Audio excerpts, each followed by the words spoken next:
আজ আমরা সালোনি পারফর্মিং আর্টসের সদস্যরা বিশ্বকবিকে প্রণাম জানিয়ে শুরু করছি আমাদের আজকের অনুষ্ঠান।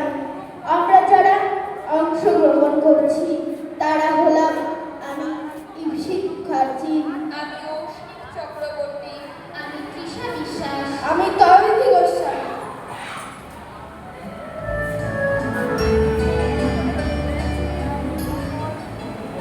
বাংলার মাটি, বাংলার জল, বাংলার বায়ু, বাংলার ফল, পূর্ণ হোক, পূর্ণ হোক, পূর্ণ হোক হে ভগবান। বাংলার ঘর, বাংলার হাট, বাংলার মন, বাংলার মান, পূর্ণ হোক, পূর্ণ হোক, পূর্ণ হোক হে ভগবান। এই গানটি গাইতে গাইতে রবীন্দ্রনাথ নিজে পথে হেঁটেছিলেন। সবার হাতে পরিয়ে দেওয়া হচ্ছিল সম্প্রীতির রাখি। স্বদেশী সুতোয় তৈরি হলুদ রঙের ছাপানো সেই রাখি। এই রাখি উৎসব নিয়ে একটি কবিতা লিখেছেন কবি উৎপল কুমার ধারা। শোনাবো কবিতা প্রীতির রাখি। সালটা ছিল 1905, 19 জুলাই মাসে। বাংলা ভাগের তীব্র বাধার একটা ইতিহাসে। ইংরেজদের বিরুদ্ধে সব হিন্দু মুসলমান, মুখর তখন বাংলা মায়ের রাখতে সুসম্মান। বাজছিল গান গর্জে ওঠার এক সুরে এক তারা, রোদের গুঁড়োর রং ছড়ালো আলোর পাখির ডানা। ছুটে এলেন রবীন ঠাকুর সেদিন পূর্ণ প্রাতে, পরিয়ে দিলেন প্রীতির রাখি সবার হাতে হাতে। সর্ববর্ণের মিলন মেলায় মাত্র তখন সব, সেই মেলাটির নামটি রাখি বন্ধন উৎসব।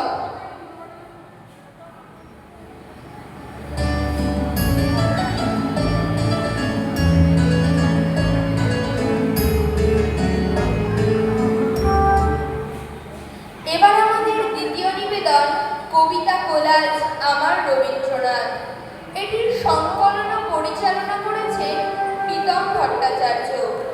যাদের কবিতা নিয়ে এই সংকলন তারা হলেন রামচন্দ্র পাল, রফিকুল হক দাদুভাই, চন্দন নাথ এবং অলোক চট্টোপাধ্যায়।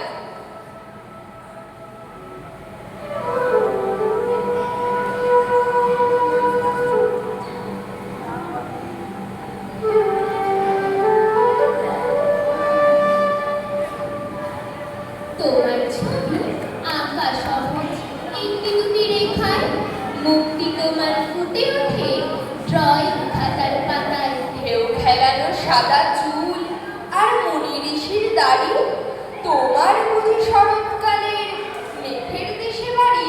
গাছ আঁকি তাও তোমার মতো, ফুল আঁকি সেও তুমি। তোমার গল্পে কাব্যে আঁকা আমার জন্মভূমি। বৃষ্টি পড়ে পাতায় পাতায়, বৃষ্টির টাপুর টুকুর, সেই ছবিও তোমার আঁকা। তোমার রবি ঠাকুর। তোমার ছবি আঁকতে গিয়ে খাতায় আছি ঝুঁকে।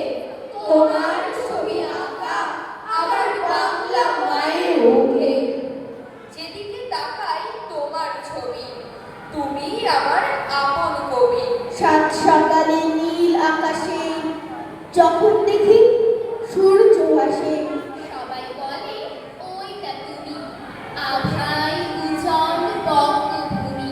শরৎকালে মেঘের ভেলা, ভাঙা গড়ার নানান খেলা। ওইখানে যার মুখটা দেখি তাই নিয়ে রোজ পদ্য লিখি। আমি যে পদ্য লিখি বাড়িতে কেউ তো মানতেই চাই না, দেখতেই চাই না আমার লেখা। সেই দিন কি হলো জানেন? জানো মা, আমি না কবিতা লিখেছি, তোমরা পড়বে কি না? মার কাছে গিয়ে খাতা মেলে ধরে ছোট্ট অপরাজিতা। রাগী চোখ মেলে মা তাকে বলে, মাথা কি খারাপ হলো? ছাই পাঁচশো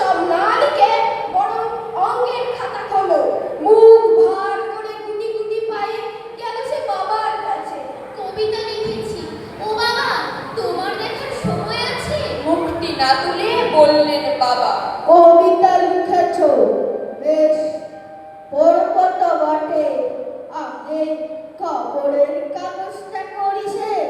অগত্যা গেল সে দিদির কাছে, ডাকলো সে, দিদি আয় দেখ না কেমন ছবিটা এঁকেছি ছোট্ট এই কবিতায়। দিদির দু চোখ টিভির পর্দায় ঝলমলে রোশনাই, বলল, কবিতা তুই লিখেছিস? কবিতা না, ওটা ছাই। অপরাজিতার চোখ ছলো ছলো, বুকে কান্নার ঢেউ, তার লেখাই প্রথম কবিতা, দেখলো না করে কেউ। একা ঘরে বসে সামনে তাকালো মালাতে সাজানো ছবি, স্নিগ্ধ দু চোখে রয়েছেন যে সহজ পাঠের কবি। কবিতার খাতা মিলিশে ধরল, ঠোঁট দুটো ধরো ধরো, বলল, ঠাকুর কেউ না পড়ুক, তুমি এ কবিতা পড়ো। কি জানি কি করে কি যে হয়ে গেল। এ কথার সাথে সাথে রবি ঠাকুরের মালা থেকে ফুল ঝরলো সে খাতাটাতে। মনে হলো তার সামনে দাঁড়িয়ে বুঝি রবীন্দ্রনাথ, মাথার ওপরে রাখলেন তার আদর মাখানো হাত।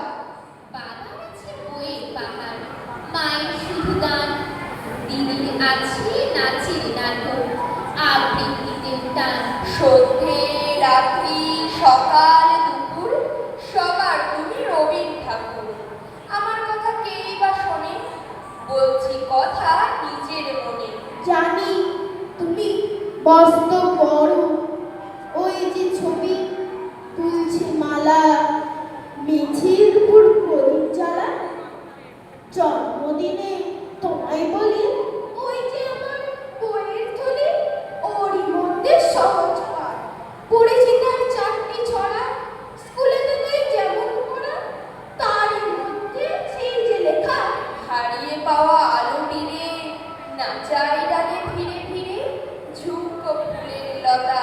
কেউ দেবে না বুঝিয়ে আমায়, ব্যস্ত সবাই তোমায় জানাই, কাচের বাধা সরিয়ে ফেলো, আমার দিকে চোখটি মেলো। রবীন ঠাকুর স্বপ্নে তুমি এসো, ঝুঁকো লতা